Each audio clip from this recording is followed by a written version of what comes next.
I've read in another interview where you talked about evolution. Could you explain a bit about evolution to us? Because you have some very definite views that are not mainstream. Yeah, again, we've all, when I was younger and I read my biology textbook, they gave us two versions of evolution. One was it was exactly as it was said in the word of the Bible, or it was Darwin.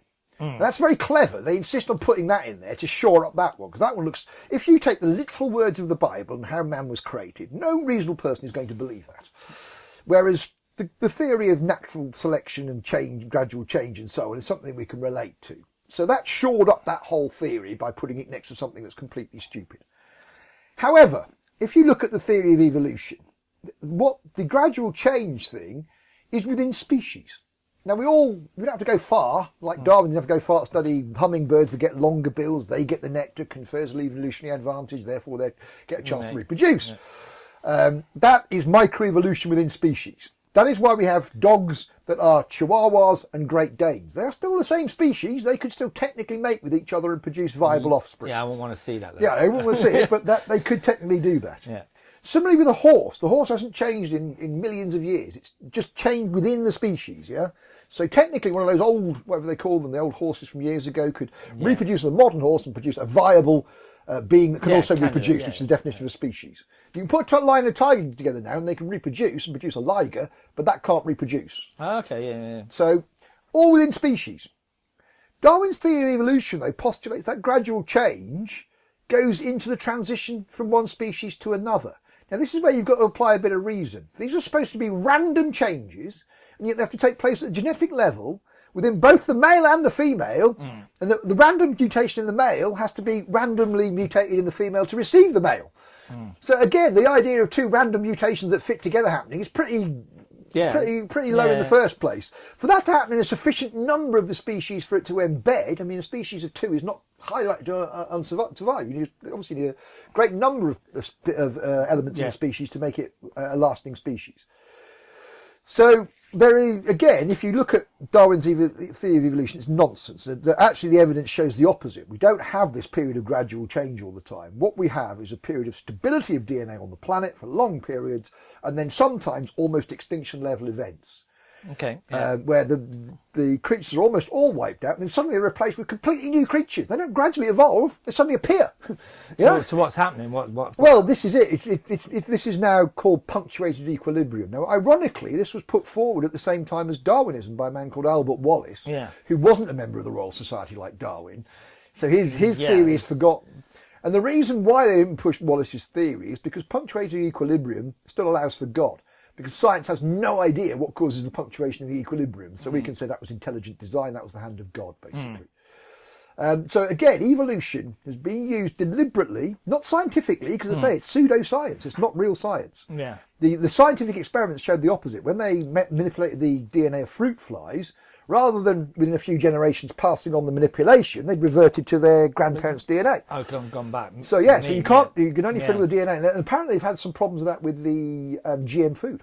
Some of it's just reverting back. Okay, oh, really? So they've kept quiet about it. The big companies have kept quiet, but that's what's happened in some cases. Interesting, yeah. So that would disprove Darwinism. So Darwinism, as it stands, is pseudoscience. Let's be clear. Like astrology, like all those other things, this belongs with astrology, not with physics, basically. Yeah.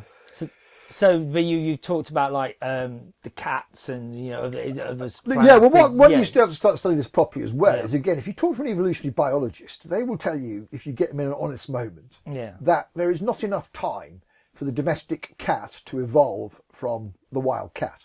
In about 9000 BC, we suddenly get the appearance of that domestic cat. Around the same time, the pig, the cow, the domestic animals, basically, we have in our farmyard. Now, there's a good reason for this, because in 10,500 BC, there was a flood that nearly wiped everything out. So it takes a while for civilization to get back together again. Yeah. But this time, obviously, this is where we date agriculture from. Now, as soon as you put down roots, and I know this from living outside, you attract vermin. So you need a creature that can get rid of the vermin. So what did they do? They chose the cat. But the cat was created in a laboratory using wildcat DNA and rabbit DNA. Hold on a second. So it was the cats were created in a laboratory. Like about we've got DNA splicing now. 10,000 BC. Well, About 9,000 BC. well, who did that then? Because was the technology around? Of course, yeah. With the idea that we are the first to take advanced technology is rubbish. Yeah. And so it's much more likely the domestic cat was created from a combination of rabbit DNA and wildcat DNA. Look at its markings, its type of fur, but even its peculiar mentality of being both a wildcat and a pussycat. Yeah.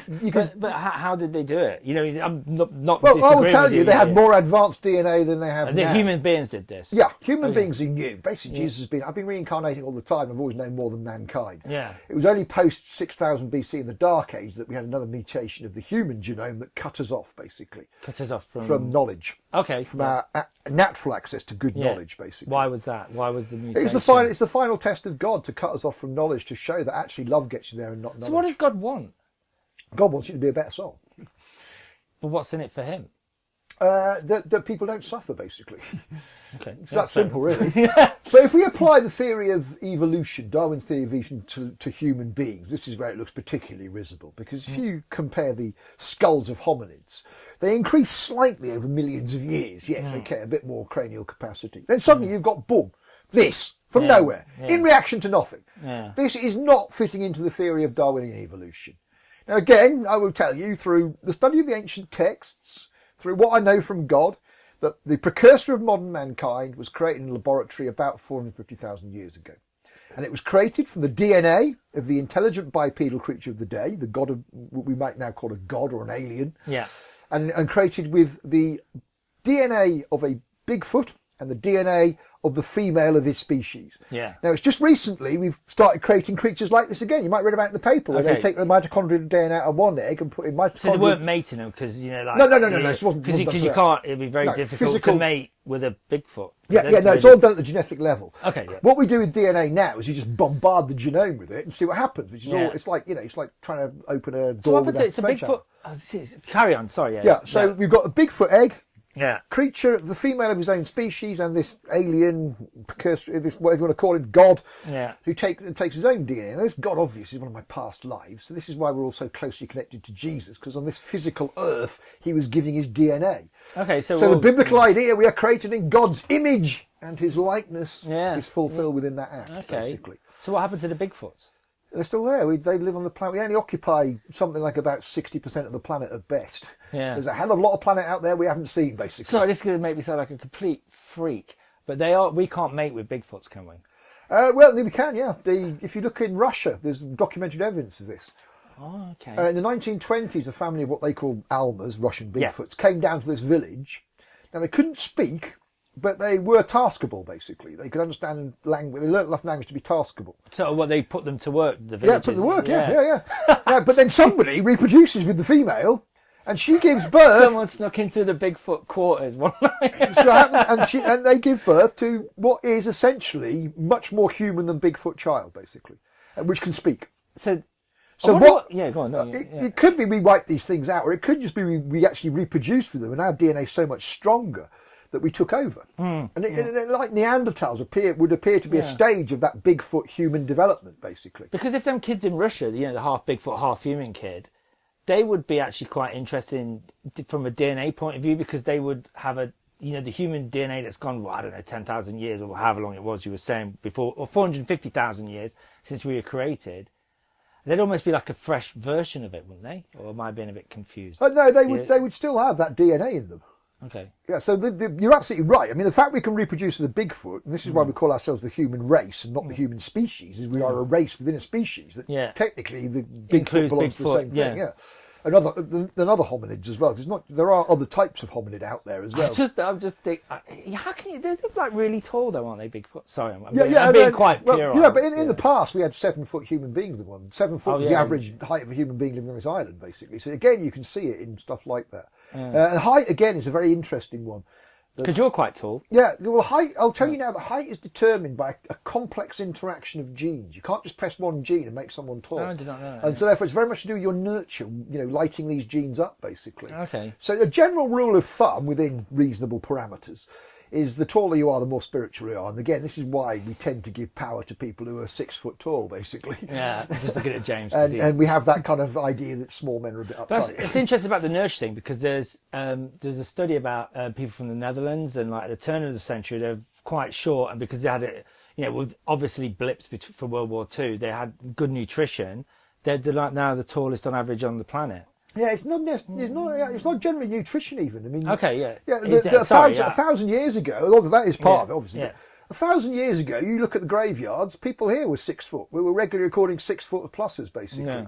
It changed with the immigration of the the French, who were the Normans, but they'd already bred with the French, who tend to be small. But it tends to be that the more group consciousness you have, the smaller you are, which applies obviously on a macro level to insects. They're tiny. They've got incredible group organisation. Hive minds, incredible group organisation. But God's punishment from that makes you very small. So this, you don't have to answer this question. It's quite controversial. What do you think of Donald Trump? What's your natural reaction to that? Well, obviously, I'm no supporter of anybody in the mainstream, basically. But I think Trump's a breath of fresh air because he tweets himself and exposes this stuff, and because he's not part of that whole liberal agenda and political class agenda. I think he can shake things up. But then again, we don't know. They might just manipulate him. In this day and age, we've got to be very worried about people being replaced with lookalikes or doubles. That happens. I'm absolutely sure, yeah. Okay, how? Well, we would never be able to tell, would we? Well, you can. I mean, the best one we have, and again, obviously things aren't confirmed, but the best one we have is Paul McCartney. Paul McCartney post 66 appears to be about 1.5 inches taller than pre 66 and has different coloured eyes and different shaped earlobes. So what happened to Paul? Paul is dead? Paul died in 66. Now again, I go into this stuff because all these things don't happen for the reasons of politics. They happen for the higher reason of the prophecy. But that's what we're going through at the moment. This is all happening because the Zionists are trying to essentially get rid of God's law of love your neighbour as you love yourself, which is the common law, which has underpinned everything in this country, more or less up until my lifetime. Because you've got a book out at the moment, haven't you? Yeah, about law, basically. Yeah, could you talk about the book? Yeah, the book's called Law, the Truth About Its Source, Principles and Primacy, and How It Can Be Used to Save the World. And the greatest contract of all time is they've told us what comes out of Parliament is law. It's not. Nowhere in the Act of Parliament does it say this is law. It's called a statute. And they are legislators, not lawmakers, yeah? And there's a big distinction because you can only be held to account for disobeying the law, not for not following the rules of legislation as I did during my trial. Now, people say, why did you get put on trial if you have a great law to avoid that? I didn't know at the time. I did all the research I could, and I came to the conclusion the only law you needed was the law that says you can't harm the rights of others. So I got to the common law as an atheist by myself. The only bit I didn't get to, in fact I did get to, but I didn't realize the implication of it was when it went into the oath. And the oath? The oath, you swear the oath before God, don't you? Oh, so axiomatically you're on God's law. And you can't get some clever sod saying, I was swearing it to Shiva or something, that was the God I was swearing it to, because we live in a Christian country, with a Christian Bible and an established Christian church. So there's no dispute about the God you're swearing an oath to, basically. And if you swear an oath to God, you're obviously under God's law, which is the common law, basically. So what we're seeing at the moment, which is expressed in different ways in the political class, people talk about things like white genocide. Now, I don't think there's a white genocide going on. But if you do the research, you will see there's Jewish academics out there who are trying to destroy the concept of whiteness, basically. Now imagine if that was the other way around. A white academic had written a paper saying, let's destroy the blackness or Jewishness. There would be an absolute outcry, basically. Now, again, I would argue that what has been centrally different to the West for thousands of years is this common law that gives you rights over government. And that's produced great philosophy, great art, great literature, and it tends to be more stable systems. Now, obviously, we've lived under empires in the West, and they've done terrible things to people abroad. But that's all empires do that. And I like that the British Empire wasn't quite as bad as some of the other ones. I'm not praising it, I'm just saying it's not as bad. But at home, we've had relative freedoms. You think about it, the last 300 years in this country, you'd be hard-pressed to find another patch of earth that human beings had lived on that had been so peaceful and seen so little in terms of violent revolution and war. People would say and that's so because on. we were exporting it. Well, that may be one argument. But I would argue, coming full circle, this is the true Holy Land which has been protected. Is this did you think Joseph of Arimathea came here, the whole Glastonbury legend? He did come here, yes, but he wasn't the Messiah. Okay. Yeah. But that's partly prophecy. When they tell you Joseph of Arimathea came here in AD 37 with the Holy Grail to announce the new era of Christ. It's you. It's a prophecy of me going to Glastonbury shortly after 777 as the Holy Grail with the incarnation of Joseph of Arimathea. I went to Glastonbury the first time I announced in public I was Jesus was there. So it's a prophecy. Many of and I say that's because of the nature of time. Time is a spiral. once you understand that rather than the straight line. So you get like a line going through saying revolution. Every time the spiral comes across the line of revolution, there'll be a revolution, but slightly different because we've all been around the spiral and learned a bit more. Time does not go in a straight line. Nothing goes in a straight line in the universe. As I point out, think about political ideology. People in the middle have the same views. As you move apart left and right, their views begin to diametrically oppose each other. But it doesn't go like that. Once you go extreme left and extreme right, you're back here again. Yeah. You're back in putting people in prison without trial and persecuting people for no good reason. Yeah. So that's a good example of where the universe is not a straight line, basically. If you understand that time is a spiral, you understand how you're repeating events. People in the past came up with the idea of what they call British Israelitism, which I only found about relatively recently. I started to research. Now, really interesting. Yeah, it is fascinating. They would say that we are the people of the covenant, i.e. the real Jews, basically. Now, there's all sorts of things that will support this. Not least that if you take... I'm going to disagree there. The original British Israelites we're a lost tribe of Israel, and then it's kind of developed into like the early 20th century. Then it became we are the true people. We are the... You carry on. Yeah. No, there's different versions of it, obviously. And the problem with British Israelism is it was taken over by the far right. That's the problem. But then anything can be taken over by the far right, or anybody can be... I mean, look at the modern left. They are essentially Nazis in the way they approach things, so that can happen to anybody. But if you actually look at the truth of history, rather than what we've been told, the current Jews are not the Hebrews. The current Jews are people who come from around Mongolia, Kazakhstan, who converted to Judaism in about the 8th century en masse, basically, and then migrated back into Central Europe. These are the Rothschilds and so on. Those are the Ashkenazi Jews, basically. They are not the Hebrews. The true people of the book were a tall, fair race, a bit like you. Yeah. Spoke a guttural language. Yeah, definitely like me. they were, whose people were they? They were David's people.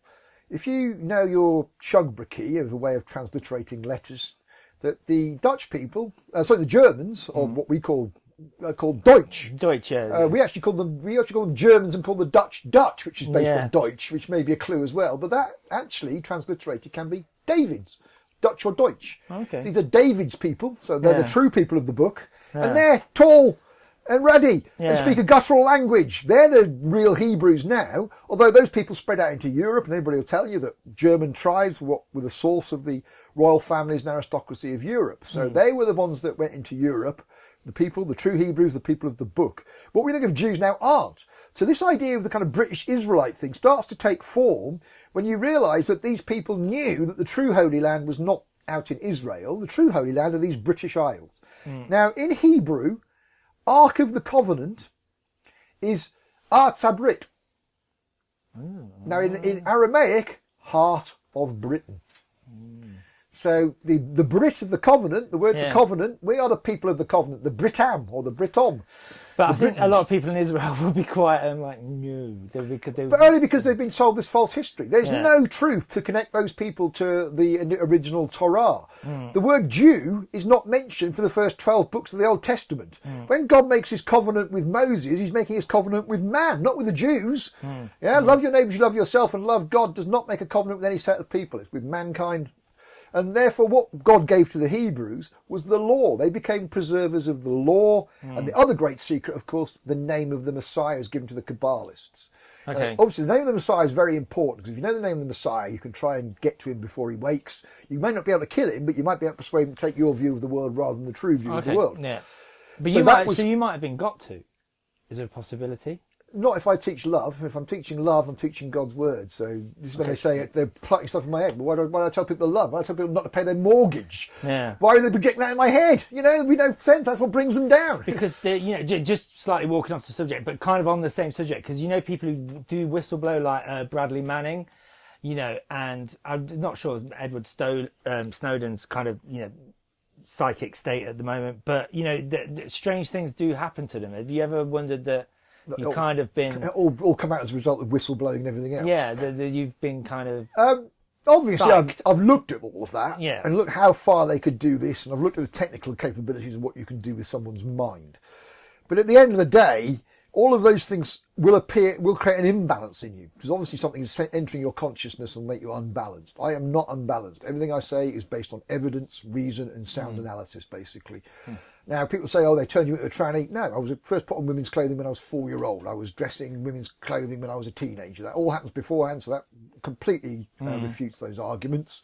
Again, they're saying you're Jesus to discredit you, to stop people listening to you. To a certain extent, that works, but I'm not answerable to mankind. I'm answerable to God, basically. So I teach the fact I'm Jesus, and I teach love. And these are the things that stop their thing. As I say, at the moment, the Zionists are trying to destroy the common law, God's law. They want you under legislation because they know they can rule you much better under that than they can under God's law. It gives them far more power. Now, if I'm teaching the exact opposite of that, clearly I'm not subject to their mind control. The people who are subject to mind control are people who live in group consciousness. And I'll tell you time and time again, far more people have committed evil by following orders and legislation than they have done by refusing it, basically. Yeah, the Nuremberg defence doesn't work, does it? No one accepts the Nuremberg. Well, there is a technical defence in law for the Nuremberg defence, but that was discounted at Nuremberg. Yeah, just explain to the viewers, Nuremberg defence is I was only following orders. Yeah. There is if you deal with law, that can be a defence. Okay. But obviously it would be involving the circumstances. If somebody's about to shoot you, and they say you're going to shoot you if you don't shoot him, reasonably you can argue, I was so scared of dying, and not just myself, but I'm a breadwinner for my family and so on, so other human beings would lose out. I had to shoot that man. I was following orders, but that's more of a duress argument. Yeah. I guess it'd be very difficult if you were like a member of the SS and, you just burnt a partisan village and you ended up at Nuremberg and said, well, I was worried if I didn't burn down the village, I would be shot. Yeah, it doesn't work like that in this country. So it can form a partial defence, but not in the cases we're looking at now. No. Because all of these people could have gone on the internet and checked the facts for themselves as well. That's the other thing. But there is quite a movement of common law. Do you know, like there's people who, and a lot of people have got into trouble with it, like who haven't paid the mortgages, who haven't paid their council taxes. And what do you have to say about that? The people haven't done common law properly. Now, again, the other side watches me all the time. In late 2008, I started to get to grips finally with the common laws. About a year or so after I'd woken as Jesus, and I'm starting to realise that's obviously what the true mission is. It's at this point that John Harris steps up and starts talking about commercial redemption. Literally almost exactly the same time, basically. Now, what John Harris put out, I will tell you now, is a load of crap. Yeah. Absolute fucking crap, basically. That man, if he wasn't alive, if he was still alive, I could tell you, I would say it to his face, because I met him. I can tell you stories about him. A very peculiar story. I was working for somebody else's famous called Ian Puddick actually one day. Sitting in Ian Puddick's front room, typing away. I suddenly hear the back door go. There's no other access to the back garden. So it's like, oh my God, this is it. And obviously in my life, I've got to think this is the moment, bang, bang, or injection, you disappear. Yeah. So I'm, now obviously he can hear me typing away. So he's thinking the same thing as well. Who's in there typing away? They're coming for me.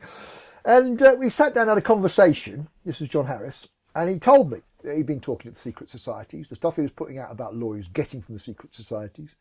He also said that the secret societies had either shown him the Holy Grail or shown him a picture of the Holy Grail which had the name John Harris on. So they were playing with his mind. This is why he said he was the King of England. Yeah. Now, I will compare my own experience with John Harris. What happens to John Harris, of course, is he goes mad and kills himself. Do you think is that what happened? Did he kill himself? Yeah, I can actually vouch for this one because I was actually there the day after he killed himself by accident. Okay. What happened was... explain, I'd go around and see a friend, an old friend who's staying at another old friend's place I used to live. And we're chatting away in the kitchen for quite a while. He says, oh, by the way, he said, John Harris is now living upstairs. Oh, I must go and see him. So he goes, he's been working hard on his book. He sleeps during the day. So I was like, oh, I'll leave him alone then. I go away. Next day I get a phone call from my friend who's a doctor who owns the house. And he says, John Harris is dead. He's been dead for a couple of days. He must have committed suicide before you even arrived here. So we're having a conversation, me and my mate, and John Harris is lying dead upstairs. Why did he kill himself? Did anyone ever find out? Well, again, I think it's to do with this secret society stuff. They play with your mind, basically. Now, in those circles they play with your mind, there's only one thing you can do, and that's love and God. Anything else is the way to the funny farm or death, basically. Now, he'd gone the other way. He'd written a book called Confessions of the Antichrist. At one point he said to me, every Bible in the world should be destroyed. Every cathedral should be pulled down. Again, I don't agree with this in the Daily Mail, but I don't think you burn every copy of the Daily Mail. I think I've got better arguments, yeah? If there really are terrible arguments in the Bible, beat those bloody arguments. Don't burn every fucking Bible or pull down something as great as a cathedral, which is a monument. That'd be a big fire, wouldn't it? Yeah, and a monument. I mean, think what cathedrals are. They're a monument to the ability of human beings to be able to get on and create something in the name of So God. he became very beautiful. anti-religious then. Anti all that stuff. Yeah. He didn't understand common law. When Jesus teaches in the Bible, he says, "Is it not written in the Scriptures?" And I know it's written in the Scriptures, command to love your neighbours as you love yourself. Is it not written in your law? Yeah, because you could argue that the only time Jesus gets angry in the Bible isn't he like at the money changers temple and gets out the whip and starts whipping people. Yeah, that's right. When people say, "What would Jesus do?" You've got to bear in mind, He'd whip you. He thinks it's perfectly reasonable to pick up a whip and start beating people. And I would say I agree with that. This was the usurers. Usury is the cause of everything going wrong on the planet. Beating usurers is a proportional response, basically. There is nothing wrong with that. I don't think it'd be a good idea if you went down to Lloyd's Bank or any other high street bank, there are many others, and started getting a whip out and beating people. I don't beat people, but I went into the Royal Courts of Justice on the 19th of January 2009, number one court at 11 o'clock in the morning, just before 11, the 11th hour, and told the judge I had authority to stop the proceedings. Quite funny, there's some conveyancing case going on. Somebody stops, thinking, well, who's this guy dressed in white with no shoes on? I've got lawful authority to stop this business. The judge starts to carry on. I say to him, I'm going to state this. I have the authority of the law. I am God incarnated as Holy Spirit and man. I am the Lord Jesus Christ. I have come here to tell you you're practicing an unlawful version of law based upon usury and you must desist. Guy tries to ignore me. He says, what's your name? I don't answer because I'll be contracting. I am the Lord Jesus Christ. I have come to state that you may no longer carry on practicing this law. Eventually the judge runs. He flees the courtroom. Eventually they get the goons to drag me out, but that to me was because that is called the outer temple, basically. The inner temple, the inner and middle temple. Yeah, it's interesting. It's all called temple around there. Yeah, so I went into the temple and got rid of the usurers, basically, by doing that. And I didn't have to beat anybody, obviously. And rather funnily, they looked like they were going to come for me at one point, and from nowhere, I swear to you, on the dot of 3 o'clock that afternoon, there was a hailstorm in London. So me and my mate just, done this thing a few hours earlier and then stand under this awning. And this guy standing next to us, obviously because the weather's changed so quickly, goes, looks like the end of the world. And I turned around and said, yeah, it's Judgment Day, mate. Hence, having gone to the courtroom, that was Judgment Day. So this is a bit of a distasteful question, but how do you think you'll die? Well, I say the Christ is born, have life in himself. I won't go through a conventional death. There will be some transition from a flesh and blood state to our post state in Zion, in Sheol, where we're going to, because we will then be immortals. How that process happens, I don't know. I've got some insight, but not enough to be able to talk about it, really. But I will not go through a conventional death. When they talk about the book of Enoch, and Enoch's gathered up by God, that is a prophecy, because what they'll do with these things, like in the Bible, they talk about Jacob, then they talk about him as Israel.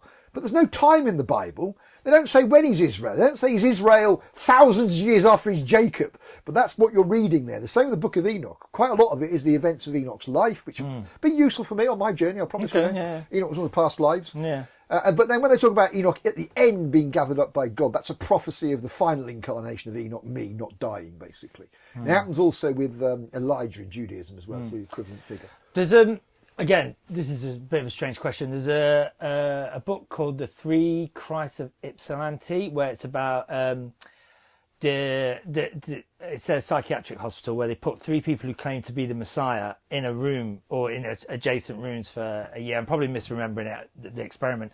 What would you say if someone comes up and tells you, you're not the Messiah, I'm the Messiah? How would... Well, obviously, I test them with questions. I don't say no.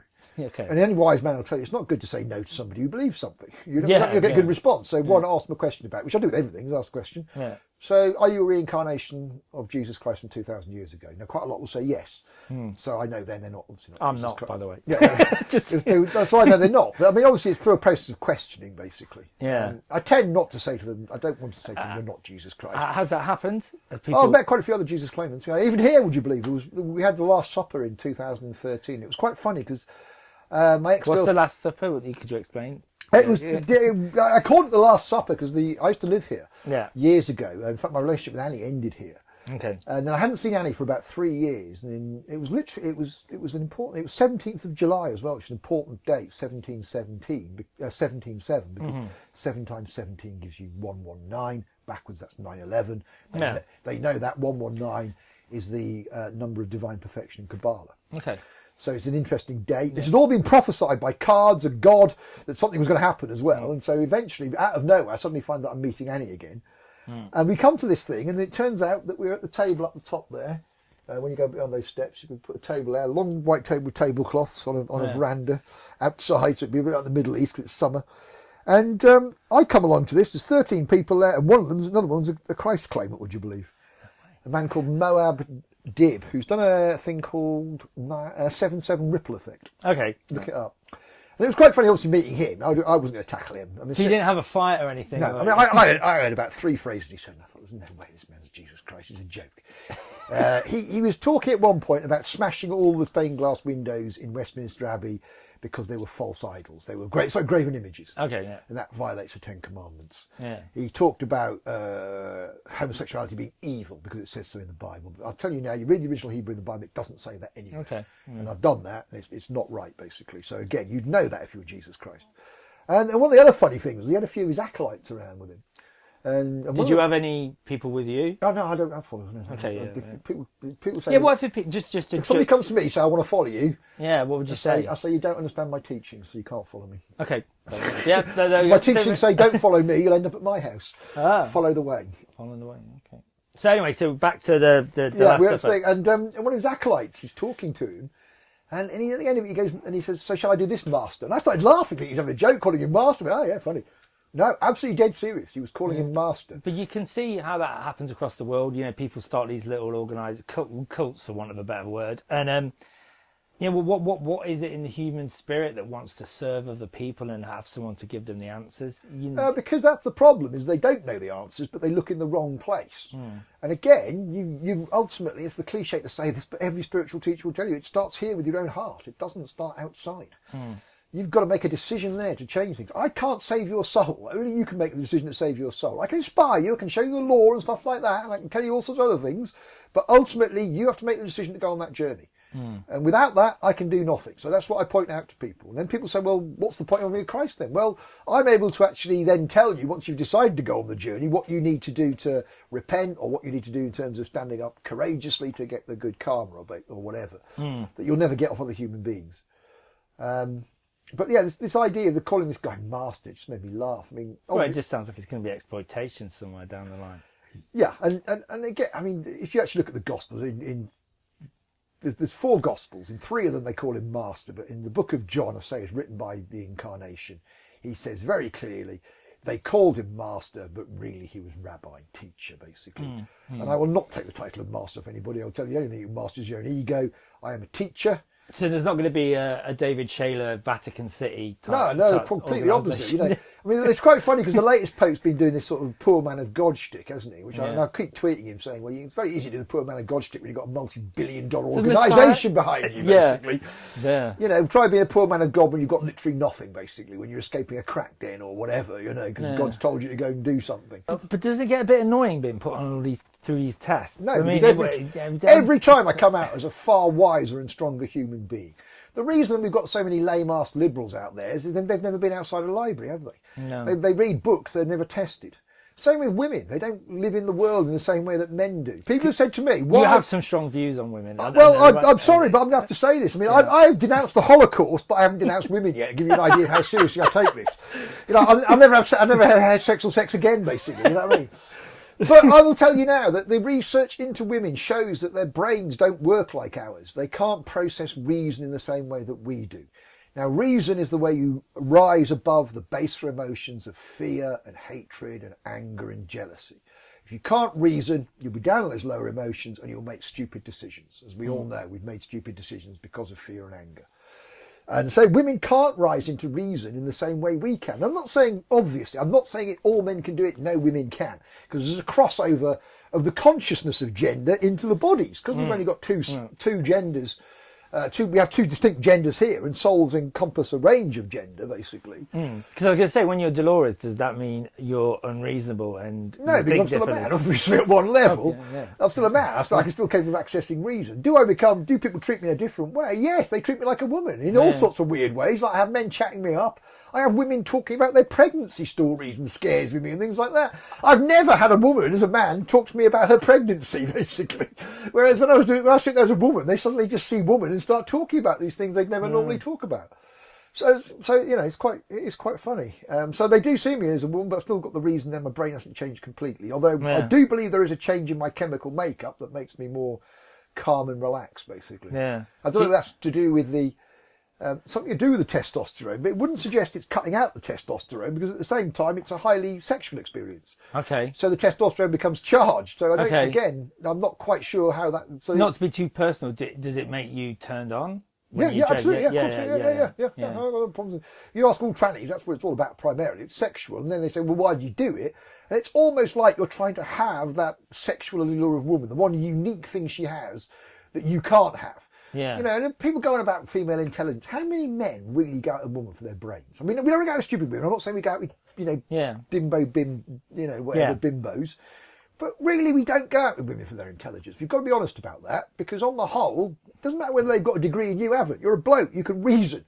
They can't reason the same way that we can. And you're going to get so much hate on this video. I will say that is the one reason why the West has fallen apart. Yeah. The more women we bring into positions of power and authority, the more the country has fallen apart, and that is because women can't reason, basically. So you got no love for Margaret Thatcher? I've never had any love for Margaret Thatcher. I thought when it ended, thank God we've got that over in my lifetime, a terrible Prime Minister, but then we got somebody worse. We got Blair.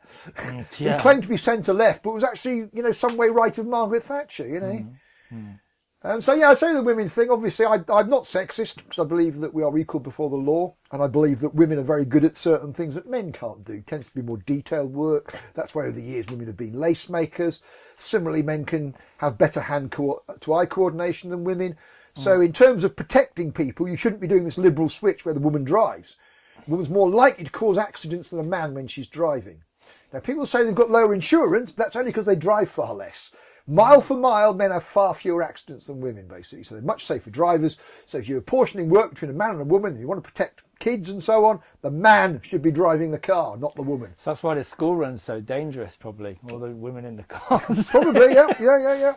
So I'm not, it is true to that extent that women just don't have the same hand-to-eye coordination as men, and that's why they cause more accidents per mile. And obviously then the old joke is, why do women cause so many parking accidents and so on? Because they've been told this is 6 inches. Good, yeah. Okay, just to wrap it up, if you had one message to anyone watching this, what would you say for them to do with their lives? Oh, well, I'd say it begins and ends with love your neighbour as you love yourself. But that has become more imperative now. So what I'm saying to people, we are now about to go into the Third World War. But it's not a world war between nations. It's the war for every single soul out of there, whether they succumb to the evil or whether they go on the journey of the good. So the final battle of good and evil is within. And what everybody has to do at the moment is when somebody comes to you with some nonsense and says all Muslims are evil, or all Americans are evil, or whatever it is, that is not right. Nothing that makes all Americans or all Muslims evil. There'll be good Muslims, bad Muslims, good Americans, bad Americans. You don't think that. You don't go off the Muslims or the Americans. You think that's a nonsense statement. I've got to correct the person saying this to me because he's a dangerous bigot, basically, rather than following what he says. And having the courage to get out. To actually say, no, I'm not going to pay a mortgage anymore because that's one of the key causes of what's going on. I'm not going to pay taxes to the government while it carries on unlawful war and not prosecuting war criminals. If tomorrow even 30,000 people did that, that would scare the shit out of Babylon. It'd start to fall almost instantly. What do you think about the news recently that there's a dossier on Donald Trump and his predilection for golden showers and the like? Well, obviously, they're trying to do anything they can to discredit Trump. At the same time, they want to discredit Putin as well, because Putin's the only person who's actually seen through their project. He's an ex-intelligence officer, like me. He has some idea what's going on in the world. The rest of the world lives are clueless. So obviously, being the Zionist arch-enemy, they'll do anything to make you the enemy. And what they've tried to do is try to create a new Cold War. They've realised that all the stuff they do in public with this Islamic terrorism can be examined by people, and they can come back and say, no, that's not true. Whereas the Cold War all takes place behind the scenes. And just into sorry, I think people are bored with Islamic terrorism. I think it doesn't play well anymore. Yeah, no, it doesn't play well. Yeah, well, I think it's because it's been so exposed, basically, that they can't get anywhere with it.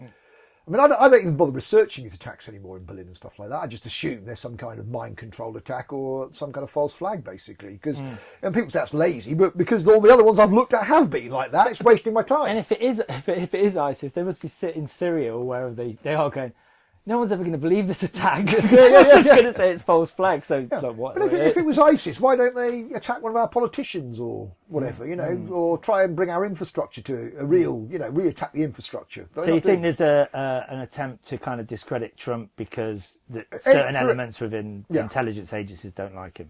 And the reason they don't like him is because he knows the truth about 9/11. On the day of 9/11, or the day after, he talks about being on the phone to Larry Silverstein. We all know Larry Silverstein gave an interview later on talking about the building being pulled. So clearly, we don't have to go far to be able to join the dots there and say that Silverstein told Trump his building was pulled. He therefore knows the buildings came down by controlled demolition and not by bombs. But would it matter? Would it matter if he was into golden showers anyway? Really? No. I don't say they'll use.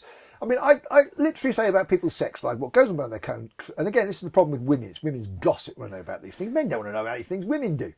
And I don't care if he has golden showers. I don't care if he has sex with men or whatever. Obviously, if it's not children too young to consent, that's a different issue. But between consenting adults, and when I say adults, I'm talking about physiologically mature adults. I'm not talking about the legal fiction of adults that exist in their society. They will do anything to discredit you, basically. But I say that's all life. That's all about finding out about life, basically. And again, people who can't distinguish between those things are dangerous. Consenting adults pissing on each other is none of my concern because no one's harmed. Someone pissing on somebody else who doesn't want to be pissed on, that is my concern. Yeah. That is my concern because it's obviously causing harm, loss, or injury to somebody, trying to intimidate them. But with consent, that is none of my concern. And obviously we've got to take that robust view. And the problem with the world at the moment is not that there aren't the resources there, it's the fact that we have these very, very poor liberal managers and women, particularly in public service, who are not apportioning resources correctly. That's why these things are happening. Again, I know this because I had to stand up for a woman trying to keep her children. There was no current case against her. But they still went in there and took the kid, even though we put in affidavits and stuff like that. Now, that was a waste of those social workers' time because those children were not under serious threat from their mother, basically. Whereas obviously there were kids out there who are, and I say it's a waste of money, it's a waste of everybody's resources to go after the wrong people. But they're such little Hitlers, they can't distinguish between what causes harm and what they find to be distasteful. And I've said that with, I've had these women coming, because I wind people up on Twitter all the time, come to me and they'll say, I'm so offended. Well, so what, Yeah. Well, that's your problem. Yeah. And how egotistical is it for you to ask for something to be banned because it offends you? That's egotism. That really is. And people have to be discouraged from that kind of egotism because it ruins it for the rest of us. Why should I not be allowed to watch pornography because some stupid mother out there thinks it's bad? But, it's a myth of progress, basically. We are not in progress anymore. For all the technical stuff we've created, we're actually living in some ways the worst society that's ever been created. Technologically, we've improved beyond belief. And given that we have all of that, it makes the repression look even more ridiculous because in the past people kept slaves because they couldn't be asked to go and collect their own water and so on. So you had to have a man to do it for you. Now you've got to tap, for Christ's sake. You know what I mean? So we're not in some ways, we are the worst society mankind has ever created. The worst by a long way. The transfer of wealth from the poor to the rich is far greater. The air out there is far more poison than it's ever been, despite their Clean Air Acts. They're still shoving nanotechnology in there. It's all been proven by research. There's shit in the food. So we are living in the worst society that's ever been created in many ways. Never before have we put people in prison for not causing harm. But you can put people in prison now for things like cannabis or not paying your council tax. TV license. TV license, yeah. In the past, the people that were put in prison were extremely dangerous people, not people who just not followed the rules. So this is the most repressive, slave-driven society you could possibly imagine. When I say slave, the biblical definition of a slave is not a man in chains. When you look at the Hebrews leaving Egypt, they go and say goodbye to the masters. They haven't got them in chains. And that's what's going on now. If you're in a contract with Babylon, you're a slave, a bond servant, if you like, would be a better word. Yeah. But it's the same word in the Bible for bond servant, servant. Yeah, indenture they'll talk about. Yeah. But all those things are just ways of avoiding using the term slave. If you look in Babylonian law, all the civil law, they will tell you that slave and servant are synonymous. So you say you're in a master-servant relationship with your employer, you're actually in a slave relationship with no rights, basically. And again, with government, they changed that in the 1980s to stop us. We ceased to be citizens of or subjects of a monarch and became employees of UK PLC. Now, employees don't have rights over their employers. That's how they've shat on us, basically. all the veneer of a Human Rights Act Yeah. is just there to make lawyers rich. I might become a lawyer then. Yeah, that makes you very rich. Yeah. I mean, they're getting paid money for old rope. I know more about law than they do. Yeah. Seriously, a lot more about law. Yeah. You know, No, it is money for all. I know Yeah. a few lawyers, and you're just like, yeah, and they've got in these people who are actually stupid. Doesn't matter how many degrees you've got and so on. There are certain people who get on because they'll listen to arguments, and all they've got to do is pick an argument and argue for it. That's not the same thing as wisdom, where you don't know what to do next. You've got to look at different options and weigh up both the pros and cons of each option and see which outweighs the other. yeah. They use their force of will almost to get. Yeah, sorry. Yeah, it's just force of will. It's not done based on reason or anything else. Well, I'd like to say you cheered me up, David, but you haven't. No, I should have done. If you take anything away from this that would be depressing, I haven't taught you properly. Because I've taught you love, and that's the way forward. Yeah. Yeah, the world's a terrible place at the moment, but the solution's relatively simple. I think it's going to be the greatest time of all. Yeah, no, it's a privilege to be alive. Haven't I not been saying that? Privilege to be alive at the moment. Absolute privilege. Even if you're completely anti-Donald Trump and anti-whatever, wouldn't you rather live at a time where you get a chance to fight against what you consider a great evil than live at a time where you just sat around, working in a cotton factory or whatever? Yeah, exactly. Yeah, whatever side you're on.